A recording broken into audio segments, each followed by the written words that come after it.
Because your nature is to come back. Yeah. It is very difficult. That's why I don't read comments as often as I used to. Because listen, Jessie from around the way, Baltimore City, she on that app, she'll get in your ass. And things that you would say to an MF on the streets in Baltimore, sis, you can't do it online. It's not worth it. And it's not. And at the end of the day, these people don't know you, and they would never say this to your face.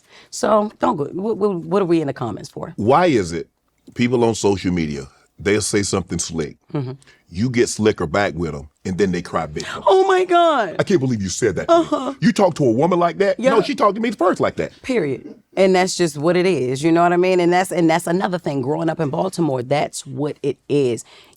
There's no rules to this. You know, you come at me, I come at you.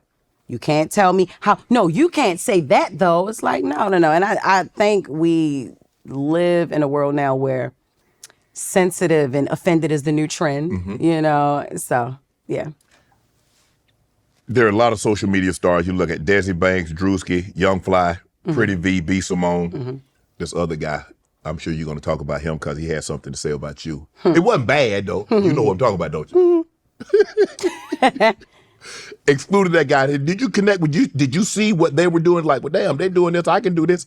So, how did you even get started doing the uploading of the videos? Well, the first person that I ever saw was DC Young Fly. Okay. That is my brother. Yeah. Like that. I know he called me the same thing. I'm his brother too. That's what he said. But that's the only guy I let play with me like that, by the way. Yeah. So, Really? But yeah. I don't let nobody else call me their brother.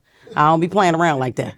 But yeah, I started off seeing him and, you know, King Botch and like those people. And I'm like, yo, I actually didn't see any females. I only saw him and I was like, yo, that guy is funny. Right. Even though I couldn't understand everything he was saying. Cause that Georgia is different from your Georgia. You know, and I swear when I first met DC, I would just listen and nod and laugh like I knew what he was saying and couldn't understand. And then I would ask Carlos Miller, like, do you know what he said? And he'd be like, yeah, I know what he said. Well, then both of y'all country, but I'm not country. So I don't know. But yeah, that's what made me feel like, hey, yo, I can do this too. You know, cause I could relate to DC. He was himself, always himself. So yeah. So what did any of the other guys, once you met those people, did y'all share information